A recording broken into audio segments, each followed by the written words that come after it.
సదాశివపేట పట్టణంలోని 22వ వార్డులో ఇండిపెండెంట్ అభ్యర్థి గారెల గౌరీదేవి తుల్జారం ఎన్నికలో ప్రచారంలో భాగంగా మీడియా సమావేశం నిర్వహించారు. ఈ సందర్భంగా ఆమె మాట్లాడుతూ ఈ నెల 11న జరగనున్న మున్సిపల్ ఎన్నికల్లో బ్యాట్ గుర్తు కొట్టేసి తనను అత్యధిక మెజారిటీతో గెలిపించాలని వార్డు ప్రజలను కోరారు. ప్రత్యేకంగా వార్డులో మౌలిక వసతుల కల్పనకు కృషి చేస్తానని, తాగునీరు, రోడ్లు, డ్రైనేజ్ వంటి సమస్యలపై దృష్టి సారిస్తారన్నారు. అవసరమైతే సొంత నిధులతో కూడా వార్డు అభివృద్దికి సహకరిస్తారని హామీ ఇచ్చారు.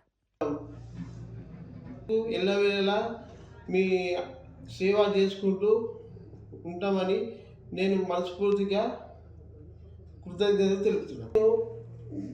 మన 22వ వార్డులో గెలిచిన తర్వాత నేను చేసే అభివృద్ధి కార్యక్రమం ఫస్ట్ వార్డు ప్రజలకు నమస్కారం. వార్డు సభ్యులు కోసం మీ ఇంటి బిడ్డగా నా సొంత నిధులతో నేను చేయబోయే కార్యక్రమం ఇవే. శివశక్తి సంక్షేమం ఆడబిడ్డ పెళ్లి కానుకగా నా వంతు సాయం 25,000 రూపాయలు. ఆడబిడ్డ ప్రతి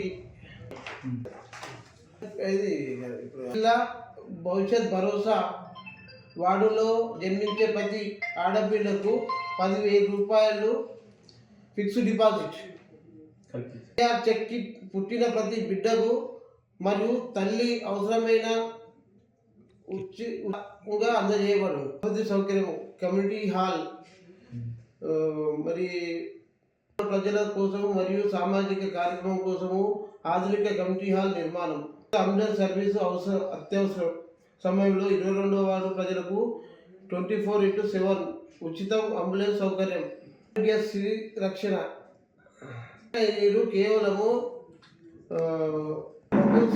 సౌకర్యము ప్రతి తాగునీరు అందజేయడమే నా లక్ష్యం. పెద్దపీఠము వార్డులోని మూలా మలుపులో సీసీ కెమెరాలు ఏర్పాటు చేయడం. 22వ వార్డు ప్రజలకు తెలియజేయడం ఏమనగా, నాకు బ్యాటు గుర్తుకు ఓటేసి గెలిపిస్తే నేను మీ ఎల్లవెల్లలా మీకు సేవ చేయడానికి ముందుకు వస్తున్నా. నమస్కారం.